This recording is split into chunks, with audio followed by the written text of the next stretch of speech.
अब आगे बढ़ते हैं, देखते हैं चौथा जीवनदान सूत्र क्या कहता है। फोर्थ जीवनदान सूत्र, problems are to understand, not to solve them. Whenever there is a problem, we try solving them by trying to come out of problem. But that will be waste of time and energy. Problem is to understand something very deeply. Once you understand it, by changing your perception, problem gets solved on its own. So problems are to understand and change your perception. Problems are not coming in your life to solve them. But what you do? Just try solving them. चौथा जीवनदान सूत्र कह रहा है कि हर problem, हर समस्या सुलझाने के लिए नहीं है। हर समस्या आपके जीवन में जो आती है वो आपको कुछ समझाने के लिए आई है, कुछ सिखाने के लिए आई है। तो उसको समझना है, ना कि सिर्फ और सिर्फ सुलझाना है। ये सूत्र कह रहा है कि जब आपके जीवन में कोई प्रॉब्लम आ जाए, कोई समस्या आ जाए, तो उसे सुलझाने में ना जुट जाए, उसे सॉल्व करने में ना जुट जाए, पर उसे समझें। जब आप उस प्रॉब्लम को डीपली, गहराई से समझना चालू करते हैं, तो वो प्रॉब्लम, वो समस्या अपने आप दूर हो जाती है। प्रॉब्लम को किस तरह समझा जाता है, वो भी गहराई से। प्रॉब्लम को गहराई से समझना।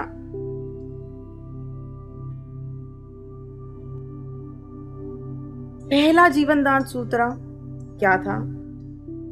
I am responsible for my life. मैं अपने जीवन का जिम्मेदार हूं। कहा गया था हर जीवनदान सूत्र एक दूसरे के साथ जुड़ा हुआ है, जैसे माला में परोए हुए मोती की तरह। अब पहले वाले जीवनदान सूत्र को चौथे वाले जीवनदान सूत्र से जोड़िए। प्रॉब्लम, समस्या आपके जीवन में आई है और पहला वाला जीवनदान सूत्र कह रहा है आप ही आपके जीवन के जिम्मेदार हो।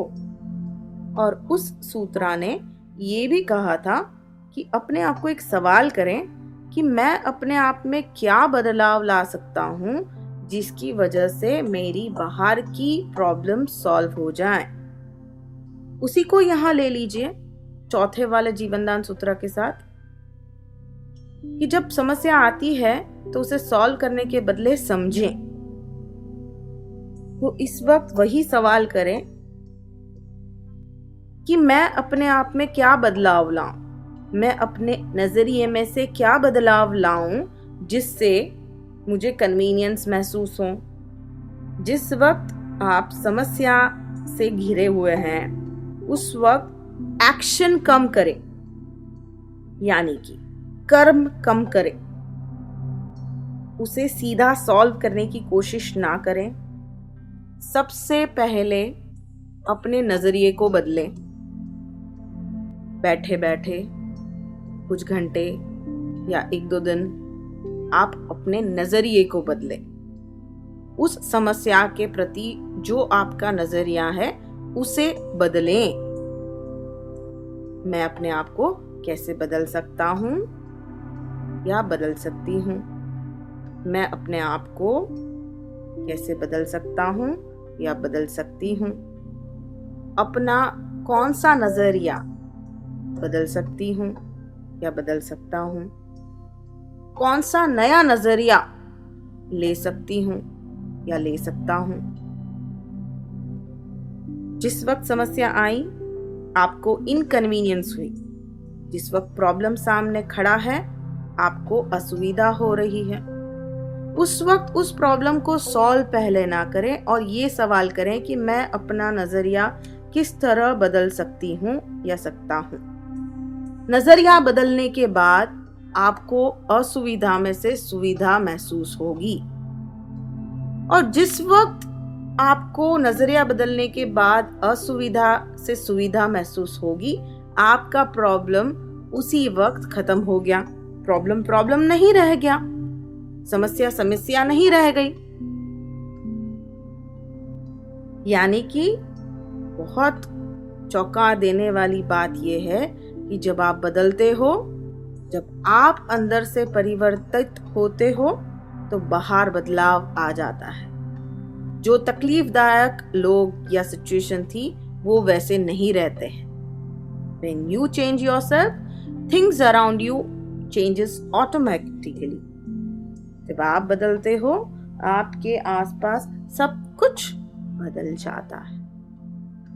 इसीलिए कहा है कि समस्या आती है तो उसे सुलझाना नहीं है, वो अपने आप सुलझ जाती हैं। उसे पहले समझना है, क्योंकि हर समस्या कुछ न कुछ आपको सिखाने के लिए आई है। It has come in your life to teach you certain lessons. So, learn your lessons and problem will go away. कोई न कोई समस्या आपको कुछ न कुछ सिखाने को आई है। अपना नजरिया बदलें, सीखें और आपकी समस्या दूर हो जाएगी। ये कह रहा है चौथा जीवन दान सूत्र। उदाहरण तौर से आपको कोई समस्या है, जैसे कि आपकी पत्नी से झगड़ा हो गया है। आपकी पत्नी आपसे बात नहीं कर रही है, बहुत नाराज है। अब ये हर घरों में होता है, बहुत सामान्य, रोज देखने वाली, सुनने वाली बात है। चाहे पत्नी से झगड़ा हुआ है या पत्नी का पति से झगड़ा हुआ, और वो झगड़ा होने के कारण वो झगड़ा इतना बढ़ गया कि आपको सरदर्द होने लगा, क्योंकि आप उसी के बारे में सोच रहे हैं। जैसे कहा है, सारी की सारी बीमारियां असुविधा के कारण होती हैं। तो झगड़ा हुआ, आपको वो पसंद नहीं है। उदाहरण तौर से आपकी बीवी के साथ या बीवी का आपके पति के साथ झगड़ा हो गया। ये एक समस्या आपकी हो गई। अब ये झगड़ा हो गया है, दोनों एक दूसरे के साथ बात नहीं कर रहे हैं, ये एक समस्या है, बहुत बड़ा झगड़ा हो गया है। अब समस्या को सुलझाए नहीं, समझे। समस्या को सुलझाए नहीं, समझे, क्योंकि समस्या जो आई है कुछ समझाने के लिए आई है, कुछ सिखाने के लिए आई है। तो आपकी बीवी से झगड़ा हो गया है क्योंकि आप हमेशा लेट आते हैं, बीवी को टाइम नहीं दे रहे हैं, अटेंशन चाहिए वो नहीं दे रहे हैं। इसीलिए आपकी बीवी आपसे बहुत नाराज हो गई है। उदाहरण दे रहे हैं, ये सिर्फ उदाहरण है, आपको गहराई में जीवन दान सूत्र नंबर 4 समझाने के लिए कि आप हमेशा लेट आते हैं। आप अपनी ऑफिस में इतने बिजी हैं, बिजनेस में, काम में इतने बिजी हैं कि आपके पास समय ही नहीं है बच्चों के लिए या फिर अपनी पत्नी के लिए। इसीलिए आपकी पत्नी ने आपसे झगड़ा कर लिया है और वो आपसे बात नहीं कर रही है। तो आप क्या कर रहे हो? या तो आप भी उनसे झगड़ा कर लेते हो, परेशान हो जाते हो, डिवोर्स के बारे में बोल देते हो, आप भी 2 बातें और सुना देते हो, या तो 2 बातें सुन लेते हो, या आप भी उनसे बात करना बंद कर देते हो, या 1-2 गिफ्ट लाके दे देते हो। यही तरीके हैं प्रॉब्लम को सॉल्व करने के। या आप और 4 दिन दोनों एक दूसरे के साथ बात नहीं करते हो या मनाने की कोशिश करते हो।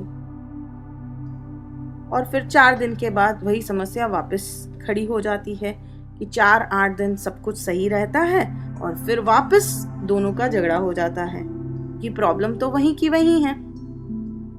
आप बहुत बिजी हो, वो नहीं समझ पा रही हैं और आप भी नहीं कुछ कर पा रहे हो और उनको वक्त नहीं मिल रहा है जो उनको चाहिए आपसे। ये बहुत साधारण सी आम देखी हुई समस्या है पति पत्नी के बीच।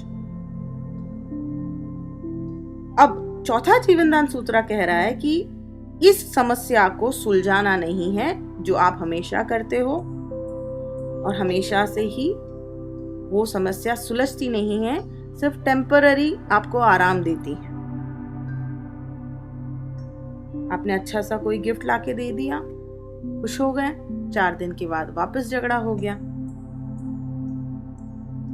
आपने सॉरी बोल दिया, माफी मांग ली, वापस ठीक हो गए, वापस 4 दिन के बाद झगड़ा। तो ये आपने प्रॉब्लम को सॉल्व करने की कोशिश की। हम ये नहीं कह रहे कि नहीं करना है, हम ये कह रहे हैं पहले प्रॉब्लम को समझना है, क्योंकि जब आप समझने जाएंगे, समझ लेंगे तो प्रॉब्लम अपने आप सॉल्व हो जाएंगी। प्रॉब्लम को सॉल्व करने की जरूरत नहीं रहेगी और कुछ अगर एक्शन लेने पड़े तो वो भी कोई दिक्कत नहीं।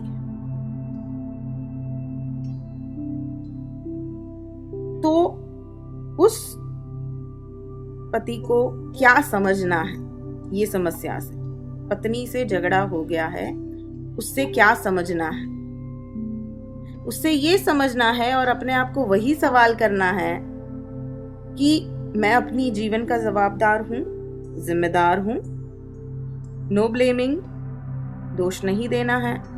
झगड़ा हुआ है, अगर मुझे वो पसंद नहीं है तो मैं जिम्मेदार हूं और मैं अपने आप में ऐसा क्या व्यवहार लाऊं, बदलाव लाऊं, चेंज लाऊं जिससे मेरी पत्नी से मुझे ये ना मिले। और अगर पत्नी नाराज है पति से या पत्नी का झगड़ा हुआ है तो वो पत्नी अपने में सोचे कि मैं अपने अंदर क्या बदलाव लाऊं।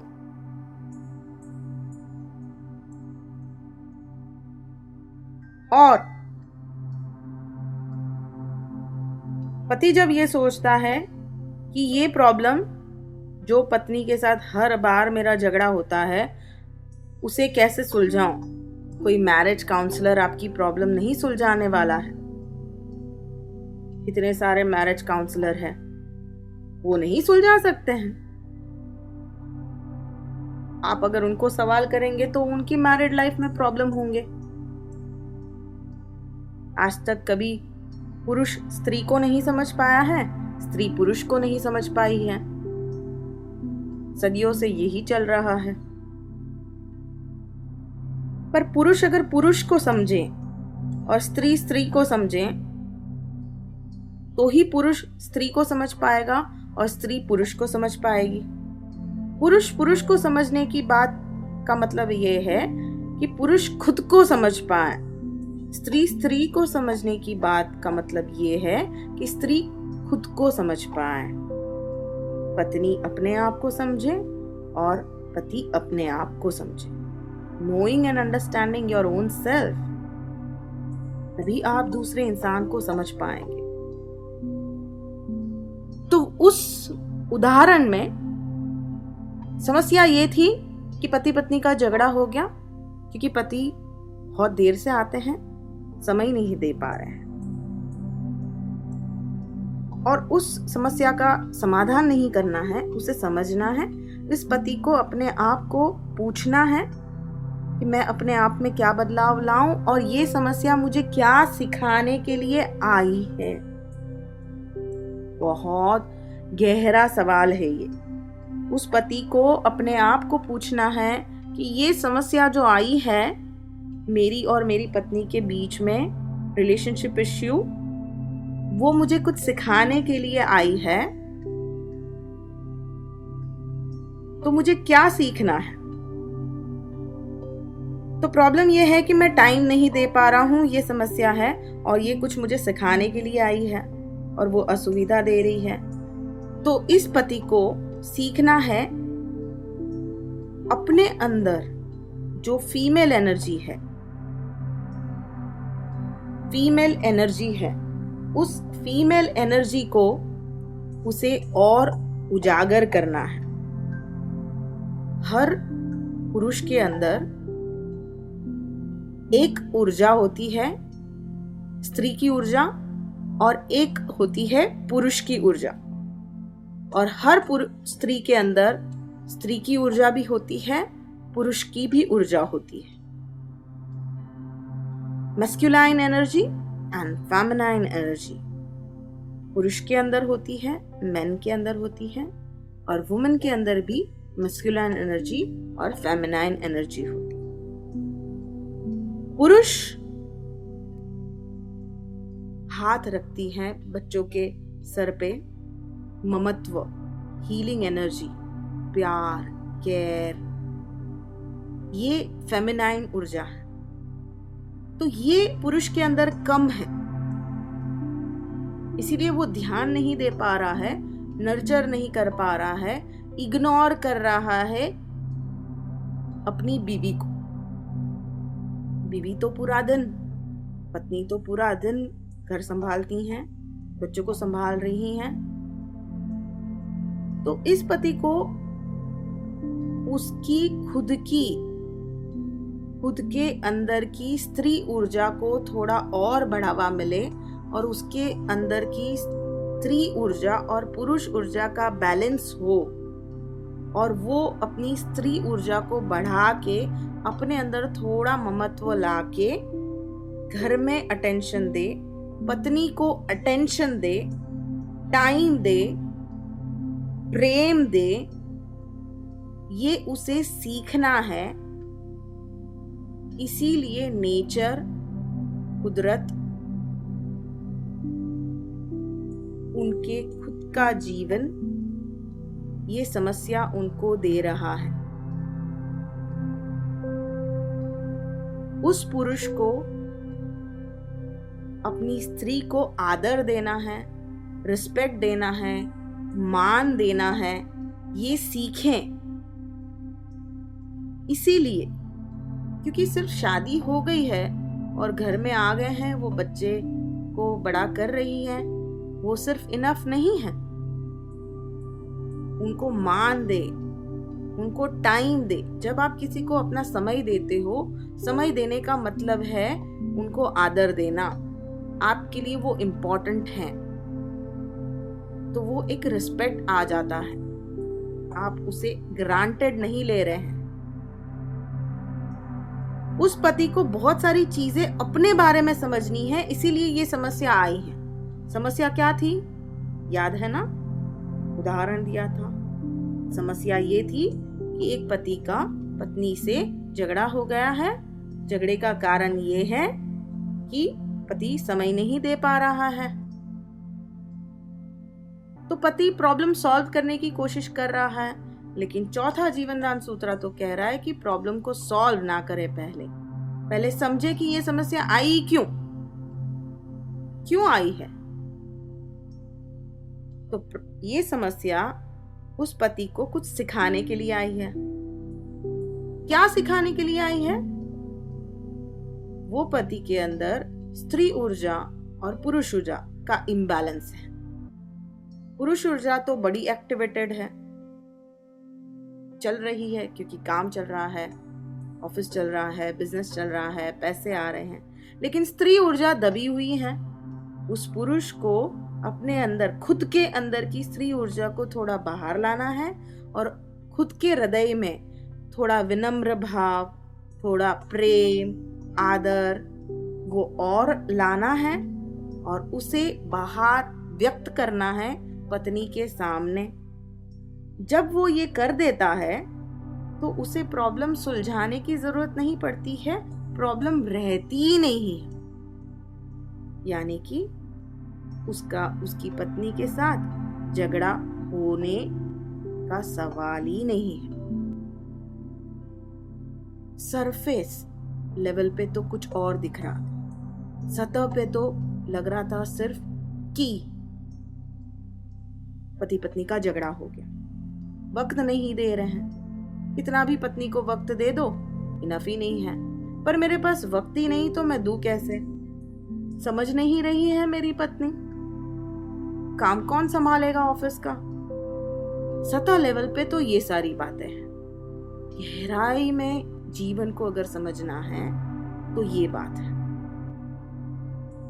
कि ये समस्या आई है, मुझे कुछ सिखाने को आई है, और अगर मैं सीखना चाहूं तो बहुत ही मेरा खुद का एक्सपांशन हो जाएगा, मेरा खुद का विकास, आंतरिक विकास हो जाएगा।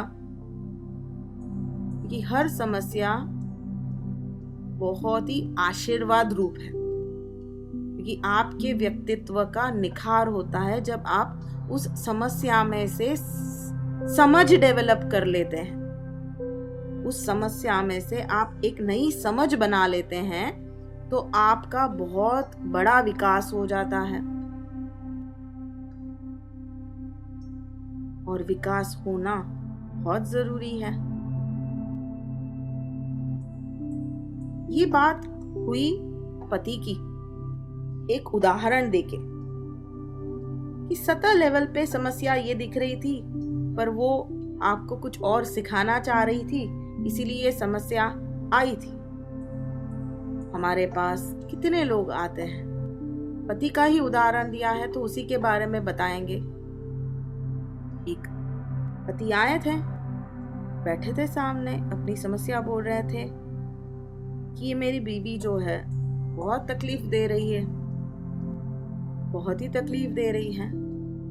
मेरे पैसे पे खा रही है, मेरे पैसे पे मौज कर रही है और मुझसे ही घर का काम करवा रही है, झाड़ू पोछा, और ज्यादा से ज्यादा जब गुस्सा आए तो मुझे मारती भी हैं। ये है आज की नारी। हंसिए मत, यही सच्चाई है।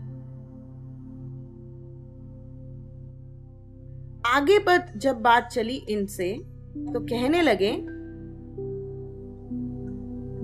कि ये मेरी तीसरी बीवी है, इससे तो अच्छी मेरी पहली बीवी थी। जब और गहराई में बात चली तो कहने लगे कि ये तीसरी शादी है। पहली शादी में बहुत सारी दिक्कतें आई तो डिवोर्स ले लिया, दूसरी शादी में भी बहुत तकलीफें आई तो डिवोर्स ले लिया, और ये तीसरी है, अब डिवोर्स नहीं लेना है, लेकिन सिचुएशन बहुत ही भयानक है। इससे तो बहुत अच्छी थी हमारी पहली बीवी, शायद अगर अभी मिले तो उसे वापस बुला लो, उसी के साथ जीवन जी लूं, बड़ा आसान हो जाएगा। हम हंसने लगे। शायद आप भी हंस रहे हैं। हंसने वाली ही बात है, जैसे कोई पिक्चर चल रहा है। गलत बात नहीं है कि आप एक डिवोर्स लो, 2 डिवोर्स लो, 3 डिवोर्स लो या 10 डिवोर्स लो, कुछ भी कर सकते हैं। बात यह है कि समस्या आई, आपने उसको डिवोर्स एक सॉल्यूशन दे दिया, बिना समस्या को समझे, बिना नया अंदाज अपनाए, बिना नया परसेप्शन लिए, बिना अपने आप को सुधारे। जब आपने अपने आप को सुधारे बिना डिवोर्स ले लिया और दूसरी शादी कर दी, तो वही समस्या दूसरी शादी में आ गई, उसकी इंटेंसिटी भी बढ़ गई, यानी वो ज्यादा हो गई। जब आपने तभी अपने आप को नहीं सुधारा, अपनी समझ को नहीं बदला, खुद को नहीं बदला, खुद में बदलाव नहीं लाया, तो वही समस्या वापस, सॉल्यूशन तो आ गया डिवोर्स, लेकिन तीसरी शादी में आ गई और उसने तो भयानक रूप ले लिया। कह रहे हैं वो भाई साहब कि पहले वाली बीवी खाना बना के तो खिलाती थी, मुझसे काम तो नहीं करवाती थी, ये तो मेरे पैसे पे रहती है, मुझसे काम करवाती है, काम भी मैं करता हूँ, खाना भी मैं बनाता हूँ और मार भी खाता हूँ। बहुत बुरी हालत है मेरी, क्या करूं समझ में नहीं आ रहा। ऐसे अनेक लोग हैं जो ऐसी असुविधा वाली स्थिति में हैं। शायद आप भी उनमें से एक हैं इस वक्त जो ये आवाज सुन रहे हैं और अपने आप को रिलेट कर रहे हैं। शायद आपकी 3 शादियां नहीं हुई हो, शायद एक ही शादी में उतनी समस्या हो। तो बात ये हो रही थी, प्रॉब्लम को समझना है। इन्होंने प्रॉब्लम को समझा नहीं, सिर्फ सॉल्यूशन दे दिया, डिवोर्स। जरूरत पड़ी तो आप डिवोर्स भी ले सकते हैं, कोई प्रॉब्लम नहीं है, पर पहले समस्या को समझें, अपने आप को सुधारें, क्या लेसन लर्न करना है वो लेसन लर्न करें और फिर सॉल्यूशन की तरफ आगे बढ़ें। अपना लेसन सीखे बिना, अपने आप में बदलाव लाए बिना, सतह लेवल का बदलाव नहीं है ये, हम बहुत गहराई की बात कर रहे हैं। कि जब मैरिटल काउंसलिंग होता है तो लोग कहते हैं मैंने तो अपने आप को बहुत बदला, लेकिन सामने वाला नहीं बदल रहा है, कि आप चाह ही रहे हैं कि सामने वाला बदले। यहाँ तो हमने पूरा फुल स्टॉप लगाया है, सामने वाले का बदलने का आप क्वेश्चन ही नहीं लाएंगे। सामने वाला जैसा है वैसा ही रहेगा, आपको बदलना है, आप में बदलाव लाना है, क्योंकि समस्या आपकी है, उनकी नहीं है। आपको असुविधा हो रही है, सिर्फ और सिर्फ आप में उतनी ताकत है, आप में उतनी ताकत है कि आप अगर सच्चे हृदय से ज्ञान स्वरूप जीवन दान सूत्र को अमल में डालेंगे तो आपके अंदर बदलाव आएगा, आपका विकास होगा और आपकी समस्या का समाधान होगा। पर आपको ये आशा नहीं रखनी है कि सामने वाला बदल जाए। समस्या आपकी है, इसीलिए कोई भी प्रॉब्लम आती है उसे सुलझाएं नहीं, उसे समझें। सतह लेवल पर ना समझें, गहराई में समझें। गहराई में समझने का मतलब ये है कि वो आपको कुछ सिखाना चाह रही है, वो समस्या आपको कुछ सिखाना चाह रही है आपके विकास के लिए, तो उसे सीखें, समझें और फिर आगे बढ़ें। ये है चौथा जीवन दान सूत्र। Problems are to understand, not to solve them. समस्या आती है आपके जीवन में, असुविधा वाली परिस्थितियां, लोग आते हैं आपके जीवन में, उसको सुलझाना नहीं है, समाधान में जुट नहीं जाना है, उसको पहले समझना है।